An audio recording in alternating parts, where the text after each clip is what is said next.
जरूरी सूचना है आप सभी स्टूडेंट्स के लिए। स्टडी फॉर सिविल सर्विसेज का Android app Google play store में आ चुका है, उसको प्लीज तुरंत इंस्टॉल कर लीजिए। और अगर आप स्टडी फॉर सिविल सर्विसेज के सिर्फ ऐप से कोई भी कोर्स, कोई भी पीडीएफ परचेस करते हैं तो उसमें अप्लाई कूपन, अगर आप ज्ञान सर जो है आप उसमें अप्लाई करते हैं, ये कूपन कोड है, तो उसमें 20% फीस तुरंत माफ हो जाएगी। मतलब 20% डिस्काउंट तुरंत उसमें लग जाएगा। ज्ञान सर लिखना है, नॉर्मली ज्ञान सर, स्मॉल लेटर में है सब कुछ, कोई स्पेस नहीं, कोई कॉलम नहीं, सिर्फ ज्ञान सर, GYANSIR। इस तरह से अगर कूपन कोड लगाते हैं आप ऐप में बाई करने से पहले, जो अप्लाई कूपन वाले में आता है, तो 20% का डिस्काउंट तुरंत मिलेगा। वीडियो देखिए। नमस्कार दोस्तों, एक बार फिर से आपका स्वागत है यूपीपीएससी बेस्ट ऑनलाइन कोचिंग के इस यूट्यूब चैनल पर। दोस्तों, इस वीडियो में हम लोग मध्यकालीन भारत के इतिहास के एक महत्वपूर्ण शासक हुमायूं की चर्चा करेंगे। हुमायूं का शासनकाल होता है 1530 से लेकर 1556 ईस्वी तक। ये शासनकाल 2 खंडों में बटा होता है, तो एक एक बिंदु के बारे में विस्तार से चर्चा करेंगे कि हुमायूं के प्रमुख अभियान कौन कौन से होते हैं, हुमायूं अपने शासनकाल में कौन कौन से महत्वपूर्ण कार्य करता है, एक एक पॉइंट का यहाँ पे डिस्कशन किया जाएगा। यह क्लास अत्यंत महत्वपूर्ण है सभी प्रकार के स्टेट, पीसीएस और वनडे एग्जाम के लिए। तो दोस्तों, आप वीडियो को पूरा अंत तक जरूर देखिएगा। चलिए स्टार्ट करते हैं आज के इस इंटरेस्टिंग सेशन को। इससे पहले आप वीडियो को लाइक कर दीजिएगा, और जो दोस्त चैनल पर पहली बार विजिट किए हो तो सब्सक्राइब करना ना भूलेंगे। दोस्तों, अगर आप पीसीएस की कंप्लीट प्रिपरेशन करना चाहते हैं तो आप टीम के पेड कोर्सेज से जुड़ सकते हैं, जिसके लिए इन दिए गए किसी भी नंबर पे कॉल या व्हाट्सएप कर आप जानकारी प्राप्त कर सकते हैं। ये ज्ञान सर का व्हाट्सएप नंबर है, आप यहाँ से व्हाट्सएप के माध्यम से जानकारी ले सकते हैं। और जिन दोस्तों ने अभी तक स्टडी फॉर सिविल सर्विसेज का एप्लीकेशन इंस्टॉल नहीं किया, आप इसे जरूर इंस्टॉल कीजिएगा, क्योंकि एप्लीकेशन के माध्यम से किसी भी कोर्स को परचेस करने पर आपको 20% का डिस्काउंट मिलेगा, जिसके लिए आपको कोड अप्लाई करना है ज्ञान सर। चलिए अब बढ़ते हैं आगे अपने क्लास की ओर। देखिए, यहाँ पर बता दिया गया है कि हुमायूं का जो शासनकाल है 1530 से लेकर 1540 तक होता है। इसके बाद 1555 से लेकर 1556 तक 1 वर्ष का इसका शासन और होता है। देखिए, यहाँ पे कुछ पॉइंट दिया है। हुमायूं ने अपने पिता के वसीयत के अनुसार जायदाद का बंटवारा किया। पिछले क्लास में जब हम लोगों ने बाबर के बारे में पढ़ा था, तो वहाँ पे देखा था कि बाबर के 4 पुत्र हैं, और अपने चारों पुत्रों के बीच में वो अपने साम्राज्य को छोटे छोटे पार्ट्स में डिवाइड कर देते हैं। इसके बाद यहाँ पे और कुछ पॉइंट दिया। इसका जो भाई है मिर्जा कामरान, ये अपनी महत्वाकांक्षाओं के कारण हुमायूं अपने अफगान प्रतिद्वंदियों के सामने फीका पड़ जाता है। मतलब ये कामरान की कुछ ऐसी एक्टिविटी होती है जिसमें हुमायूं कमजोर हो जाते हैं अफगानों के सामने, है ना। शेर खान ने हुमायूं को 2 बार हराया। शेर खान का मतलब शेरशाह सूरी। ये जब इसको पहली बार हराता है तो ये शेरशाह की उपाधि धारण करता है। एक बार 1539 में हराता है, जो कि चौसा का युद्ध है, और फिर 1540 में हराता है, जिसे कन्नौज या फिर बिलग्राम का युद्ध कहा जाता है। इन पराजय के कारण क्या होता है कि हुमायूं ईरान की ओर भाग जाता है, और बाद में देखिए ईरान में हुमायूं की मदद करता है कौन? सफाविद शाह, और इसके मदद से ये एक बार फिर संगठित होता है और 1555 में दिल्ली पर फिर से कब्जा कर लेता है, लेकिन अगले वर्ष इसकी मृत्यु हो जाती है। तो इन सभी बिंदुओं को एक एक पॉइंट करके पढ़ना चालू करते हैं। देखिए, इसका जन्म 6 मार्च 1508 को हुआ था। तो हुमायूं का जन्म हुआ है 6 मार्च 1508, है ना। हुमायूं का जो जन्म हुआ है ये काबुल में हुआ है। इसका मूल नाम होता है नासिरुद्दीन महमूद, है ना। हुमायूं का शाब्दिक अर्थ होता है भाग्यवान, या कई जगह इसी को भाग्यशाली भी लिखा रहता है। हुमायूं का अर्थ क्या है? भाग्यवान या फिर भाग्यशाली। इसका उपनाम है हुमायूं, है ना। इसके पिता का नाम है बाबर, माता का नाम है माहम बेगम, जो कि सिया संप्रदाय से संबंधित है। देखिए, बाबर के 3 पत्नियों का वर्णन मिलता है। जो इनके 4 संतान है, इनकी 3 पत्नियां हैं, मतलब 3 पत्नियों से 4 संतान उत्पन्न हुए, है ना। सबसे पहले यहाँ पे माहम बेगम है, जिससे हुमायूं उत्पन्न हुआ है ना। माहम बेगम के बाद दोस्तों यहाँ पर आगे बढ़ेंगे, और डेटा दिया। देखिए, गुलरुख बेगम, जिससे उत्पन्न हुआ है कामरान और अस्करी, है ना। और तीसरा है दिलदार बेगम, तीसरी पत्नी है, जिससे हिंदाल उत्पन्न हुआ है। हुमायूं का राज्याभिषेक 30 दिसंबर 1530 को होता है ना। 1532 में हुमायूं ने चुनार दुर्ग पर पहली बार आक्रमण किया, ये भी आपको याद रखना है। आगे दिया है 1531 में इसने अपना पहला मतलब हमला किया था। फिर इसके बाद 1532 में रायसेन के 2 किलो को ये जीत लेते हैं। 1532 में ये गोमती नदी के तट पर स्थित दोहरिया, जिसे दौराहा या फिर दादरा कहते हैं, इसमें शेरशाह और महमूद लोदी की सम्मिलित सेना को परास्त कर देता है। 1535 में गुजरात और मालवा को जीतने वाला पहला शासक बनता है हुमायूं, ये काफी महत्वपूर्ण है। 26 जून 1539 यहाँ पर होता है चौसा का युद्ध। ये चौसा का युद्ध होता है ना। इसमें क्या होता है कि चौसा के युद्ध में हुमायूं और शेर शाह सूरी की सेना आमने सामने होती है। इसमें शेर शाह सूरी की जीत होती है। इस युद्ध के पश्चात शेर खान ने शेर शाह की उपाधि धारण की। देखिए जो शेर शाह है, पहले इसका नाम शेर खान होता है, अब ये युद्ध जीतने के पश्चात ये शेर शाह की उपाधि धारण करता है और अपने नाम का खुतबा पढ़वाए और सिक्का चलाए। यहीं से एक पॉइंट और याद रखिएगा, जब ये 1539 में युद्ध होता है, सबसे पहले युद्ध किस नदी के तट पर हुआ है, ये क्वेश्चन बनता है। तो ये हुआ है कर्मनासा नदी के तट पर। ये पॉइंट जरूर याद रखिएगा, चौसा का युद्ध हुआ है कर्मनासा नदी के तट पर। यहाँ पर जब हुमायूं परास्त हो जाता है, भागने लगता है, तो रास्ते में एक नदी पड़ती है। अब नदी पार करने की बात थी, तो यहाँ पर एक नाविक होता है, नाविक का नाम है निजाम सिक्का, है ना, निजाम सक्का या फिर कई जगह निजाम सिक्का लिखा हुआ मिलता है, निजाम सक्का। अब ये हुमायूं इससे कहता है कि आप मुझे नदी पार करवा दीजिए।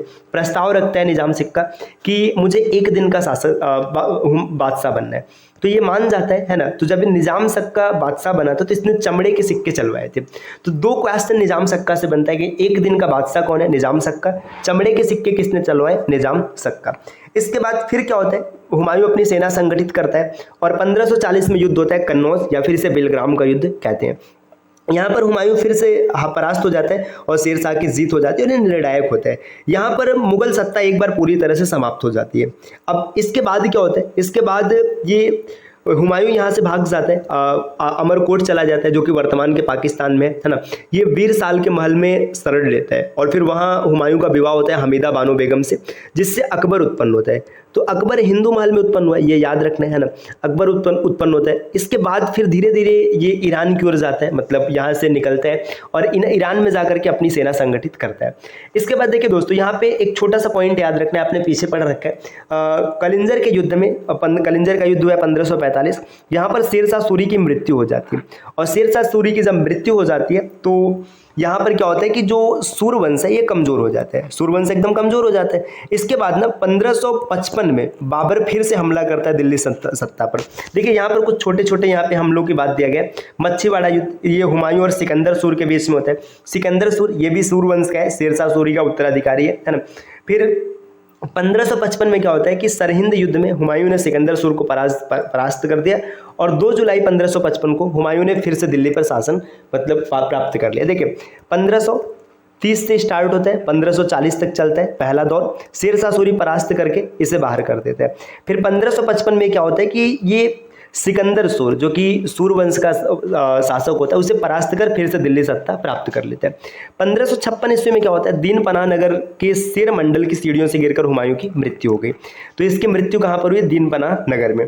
आगे बढ़ेंगे दोस्तों, दिया सांस्कृतिक उपलब्धियां। तो इसकी कई सांस्कृतिक उपलब्धियां जैसे तबल ए अडल है ना, न्याय ढोल, लोक शिकायतें बादशाह तक पहुंचाने के लिए हुमायूं ने तबल ए अदल की शुरुआत की। मतलब न्याय ढोल होता था जिसे बजा करके अपनी शिकायत की जाती थी। ताजे इज्जत, हुमायूं ने ज्योतिषियों के आधार पर एक मुकुट ताजे इज्जत का निर्माण करवाया था। ये ज्योतिषियों के आदेश पर मतलब इन्होंने ये किया था। मीना बाजार, नौकाओं पर बाजार लगाने की प्रणाली जिसने सर्वप्रथम हुमायूं ने प्रारंभ की। मीना बाजार, इसमें पूरी तरीके से नौका पर बाजार लगता था है ना, ये हुमायूं ने प्रारंभ किया था। कस्तरेतवा है ना, हुमायूं ने चलता फिरता महल कस्तरेतवा का निर्माण करवाया था। अब हुमायूं की पत्नियों की बात करेंगे तो देखिए यहाँ पे 3 प्रमुख पत्नियों का जिक्र मिलता है। बेगा बेगम है ना, ये हुमायूं की पहली पत्नी है। बेगा बेगम 1564-65 में हज किया, इसलिए वह हाजी बेगम भी कहलाती है। उसने ही हुमायूं के मकबरे का निर्माण करवाया। देखिए हुमायूं का जो मकबरा है इसे ताजमहल का पूर्वगामी भी कहते हैं, ये भी याद रखिएगा, ताजमहल का पूर्वगामी। ये भी आपको बिंदु याद रखना है, हुमायूं का मकबरा है ना, पूर्वगामी। और ये किसने निर्मित करा, इसकी पहली पत्नी जिसका नाम है बेगा बेगम। इसे हाजी बेगम इसलिए कहते हैं क्योंकि इसने हज किया। हमीदा बानो बेगम, ये दूसरी पत्नी जिससे अकबर उत्पन्न होता है। देखिए यहाँ पे दिया है कि हुमायूं की दूसरी पत्नी ये अकबर की माता थी। इसकी उपाधि मरियम मकानी है। इसके बाद तीसरी पत्नी है माँ चूचक बेगम, यह हुमायूं की पत्नी अबुल माली द्वारा मार डाली जाती है। चांद बेबी तथा साद बेबी नामक हुमायूं की 2 स्त्रियां चौसा युद्ध में भी मारी जाती हैं। यहाँ पे देखिए 2 और पत्नियों का वर्णन है, चांद बेबी और साद बेबी, ये भी चौसा युद्ध में मारी जाती है। आगे बढ़ेंगे दोस्तों, अब यहाँ पे देखिए कुछ महत्वपूर्ण पॉइंट दिया गया कि ग्रह तथा नक्षत्रों के आधार पर हुमायूं 7 दिनों में 7 रंग के वस्त्र पहनता था। दरबारियों को भी ऐसे कपड़े पहनना अनिवार्य कर दिया था, जैसे रविवार के दिन पीला वस्त्र, सोमवार के को सफेद वस्त्र, शनिवार को काला वस्त्र। तो ये यहाँ से दिखाता है कि हुमायूं ज्योतिष में बहुत ही ज्यादा भरोसा रखता था। हुमायूं ने उलबख्शा नामक कोट प्रचलन में लाया। देखिए इसने उलबख्शा, ये एक प्रकार का कोट है जिसे हुमायूं प्रचलन में लाता है। उसने एक खेमा भी निर्मित करवाया था जो आकाश में 12 राशि चक्रों के आधार पर 12 कक्षों में विभाजित था। मतलब ये पूरी तरीके से ज्योतिष पर भरोसा करता था। आगे यहाँ पर दिए, हुमायूं ने अपने अमीरों एवं सरदारों को अहले दौलत मतलब राज्य परिवार के सदस्य और सैनिक अधिकारी को देखिए यहाँ पे राज्य परिवार के सदस्य और सैनिक अधिकारी, अहले सादात शेख काजी दार्शनिक लोग एवं अहले मुराद संगीतक लोग के 3 श्रेणियों में विभाजित किया था। मतलब इसकी जो पूरी टोली थी ये 3 समूहों में विभाजित थी। पहला अहले दौलत, फिर अहले सादात और अहले मुराद, है ना। हुमायूं ने शेर मंडल नामक एक पुस्तकालय बनवाया। पुस्तकालय में प्रमुख को निज़ाम कहते थे। मतलब इसने क्या किया कि एक पुस्तकालय बनवाया जिसका नाम है शेर मंडल, और इसका जो प्रमुख होता है उसे निज़ाम कहा जाता था। मुल्ला सर्व उसका निज़ाम था जो कि उसके पुस्तकालय की देखभाल करता था। मतलब मुल्ला सर्व उसका निज़ाम बना जो कि पुस्तकालय की देखभाल किया। हुमायूं के प्रारंभिक काल में अमीर उवैस मोहम्मद को वजीर बनाया गया।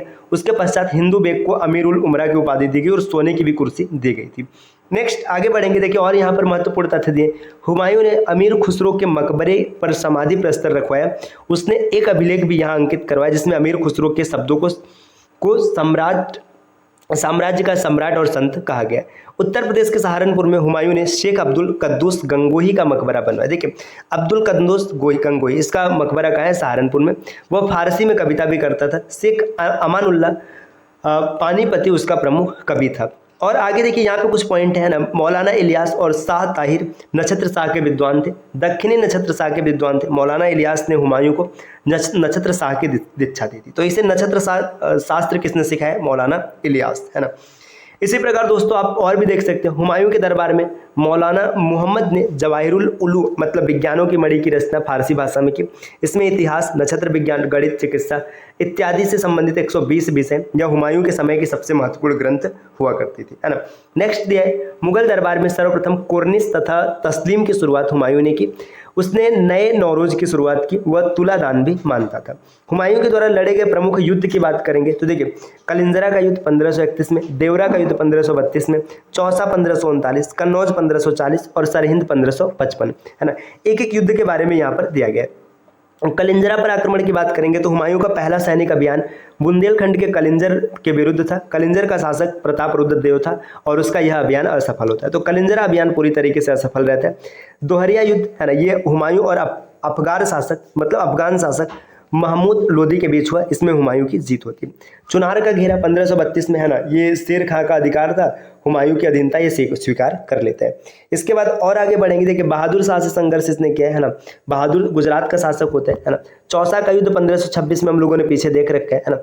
इसके बाद यहाँ पर बिलग्राम का युद्ध, ये भी हम लोगों ने पीछे देख रखा है, जैसे कि ये बिलग्राम के युद्ध को कन्नौज के युद्ध के नाम से भी जाना जाता है। तो दोस्तों ये हुमायूं के बारे में कंप्लीट डेटा रहा। आप इसको बार बार रिवाइज कीजिएगा, यहाँ से क्वेश्चन आपको पेपर में जरूर मिलेगा। मिलते हैं दोस्तों आपसे नेक्स्ट वीडियो में, तब तक के लिए नमस्कार।